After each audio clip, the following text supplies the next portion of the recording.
सोमवार को नगर निगम मुरादाबाद द्वारा दिल्ली रोड स्थित गागन तिराहे पर महाराजा अग्रसेन और महाराजा शूरसेन तिराहे का भव्य उद्घाटन प्रदेश सरकार के दो कद्दावर मंत्रियों नितिन अग्रवाल और जसवंत सिंह सैनी ने किया। लंबे समय से स्थानीय लोगों की दोनों महापुरुषों की मूर्तियां लगाने की मांग पूरी होने पर क्षेत्रवासियों में हर्ष का माहौल रहा। उद्घाटन समारोह के दौरान पत्रकारों से बातचीत में मंत्री नितिन अग्रवाल ने कहा कि भारत को पाकिस्तान के साथ क्रिकेट नहीं खेलना चाहिए। उन्होंने कहा कि देशवासियों का खून बहाने वाले पाक के साथ खेलकूद का कोई संबंध नहीं हो सकता। क्रिकेट और आतंकवाद साथ साथ नहीं चल सकते। भारतीय खिलाड़ियों ने पाकिस्तान टीम से हाथ न मिलाकर अच्छा संदेश दिया है। उन्होंने प्रधानमंत्री नरेंद्र मोदी के नेतृत्व में भारत की नई छवि पर जोर देते हुए कहा कि अब भारत घुसकर वार करता है। साथ ही जीएसटी में कटौती को बड़ी राहत बताते हुए उन्होंने कहा कि इसका फायदा न सिर्फ व्यापारियों को बल्कि देश के आम नागरिकों को मिलेगा। त्योहारों पर जनता खुलकर खरीदारी कर सकेगी। इसे दिवाली का तोहफा कहा जा सकता है। विपक्ष पर प्रहार करते हुए उन्होंने कहा कि विपक्ष पूरी तरह दिशाहीन हो गया है और आने वाले 50 वर्षों तक सत्ता से बाहर रहेगा। मुरादाबाद से संवाददाता कुलदीप सिंह की रिपोर्ट। क्या है, सब तो हो गया। आप तो सारे कार्यक्रमों में रहे सब लोग।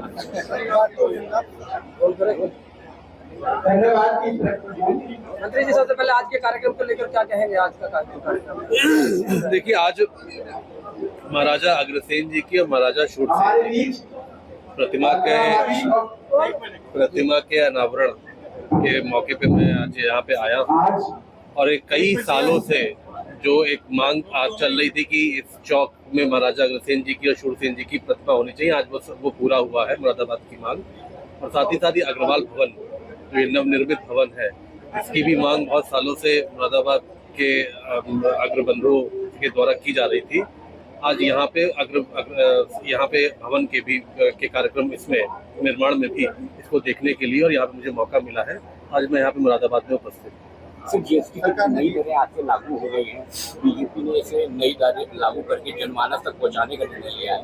इस पर जगह जगह लोगों से देखिए, एक बहुत ही माननीय प्रधानमंत्री जी द्वारा ये आज़ादी के बाद पहली बार हमारे प्रधानमंत्री ने देश में जो टैक्स की दरें हैं उसमें इतनी भारी गिरावट जो उन्होंने दी है, उन्होंने कमी करी है, ये पहली बार देश में हुआ है।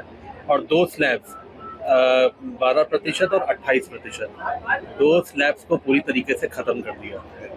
तो एक बहुत ही बड़ा निर्णय है और बहुत ऐतिहासिक निर्णय देश के व्यापारी समुदाय के लिए है। जो एक आमतौर पे व्यापारियों को जो एक शिकायत आती थी कि जीएसटी की 4 दरें हैं, हमें बहुत दिक्कत होती है, उसको भी सरलीकरण किया है। और आम उपभोक्ताओं को भी ये जो दरें कम करी गई है उससे उनको फ़ायदा होने जा रहा है, व्यापारियों को फ़ायदा होने जा रहा है, देश की अर्थव्यवस्था को फ़ायदा होने जा रहा है। तो एक बड़ा निर्णय था, एक मुश्किल निर्णय था, लेकिन क्योंकि प्रधानमंत्री जी उनका ये विजन था तो उन्होंने इसको निर्णय कर आज से जो लागू हुआ है पूरे देश में, निश्चित तौर पे इससे व्यापारियों को भी और देशवासियों को भी इससे बहुत लाभ होने जा रहा है। अभी भी बीजेपी को घेर रहा है, इसमें क्या कहेंगे? देखिए, ऐसा है, जो विपक्ष है वो पूरी तरीके से दिशाहीन विपक्ष है। हर मुद्दे पे, चाहे वो देश हित जो भी मुद्दे देश हित के होते हैं, व्यापारिक हितों के होते हैं, उसमें उनको नेगेटिविटी ही दिखाई देती है। उनका काम, मैं ये मानता हूँ कि विपक्ष का काम सरकार की आलोचना करना होता है या सरकार की नीतियों की आलोचना करना होता है ये, लेकिन जो फैसले और जितने भी फैसले देश हित के फैसले होते हैं, अगर उसमें भी वो सरकार की आलोचना करेंगे तो वो अपनी क्या भूमिका दिखाना चाहते हैं देशवासियों को। तो मैं कोई व्यक्तिगत टिप्पणी तो नहीं करना चाहता, लेकिन मैं चाहता हूँ कि विपक्ष जिस दिशा में चल रहा है, मुझे लगता है कि अगर इसी दिशा में चलता रहा तो हमारा देश आदरणीय प्रधानमंत्री जी के नेतृत्व में अगले 50 सालों तक उनको नेतृत्व करने के लिए आगे रखेगा और देशवासी प्रधानमंत्री जी के हाथों को मजबूत करेंगे। अखिलेश यादव जीएसटी को लेकर कह रहे हैं कि जो जनता से अब तक फालतू जो बढ़ी हुई दरों से जो जीएसटी वसूली गई थी, क्या जनता के सीधे खाते में भेजेंगे, कैश भेजेंगे, या फिर जो चुनाव में वो? देखिए, इनसे कोई मतलब नहीं है इन सब चीजों का कि कौन क्या कह रहा है, कौन क्या नहीं कह रहा है।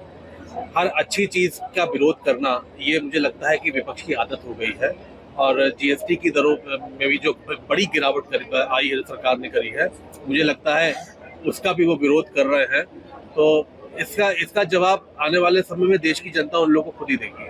अच्छा, एक सवाल हो रहा है, भारत पाकिस्तान के मैच जीत ली भारतीय टीम के द्वारा, उसके बाद हाथ नहीं मिलाया गया है भारतीय टीम के द्वारा पाकिस्तान के, तो लगातार 2 मैचों में भारतीय टीम भी जवाब दे रही है, किस तरह से देखते हैं आप? देखिए, पाकिस्तान जैसे देशों को ये समझाने की जरूरत है कि एक तरफ वो अपनी आतंकवादी गतिविधियों को जारी रखेंगे, दूसरी तरफ वो ये भी चाहते हैं कि हमसे वार्ता हो। अब ये नया भारत है, ये प्रधानमंत्री जी के नेतृत्व का नया भारत है, अब ऐसा नहीं होगा। और पाकिस्तान जैसे देश अगर लगातार ऐसी गतिविधियों को रखेंगे तो उनको उसी की भाषा में जवाब भी मिलेगा। और हमारी सरकार ने, माननीय प्रधानमंत्री जी के नेतृत्व में भारत ने ऐसा जवाब दिया है। और जहाँ तक ये हाथ मिलाने की बात है, मुझे लगता है कि ये मैच भी उनके संग नहीं खेलना चाहिए था। जो लोग हिंदुस्तानी जमीन पे जो अपनी जमीन पे, पाकिस्तानी अपनी जमीन पे टेररिस्ट कैंपों को संरक्षण देता है और जो टेररिस्ट इंडिया में आके हमारे मासूम लोगों की जान लेते हैं, ऐसे देश के साथ मुझे लगता है कोई संबंध रखने का कोई मतलब नहीं।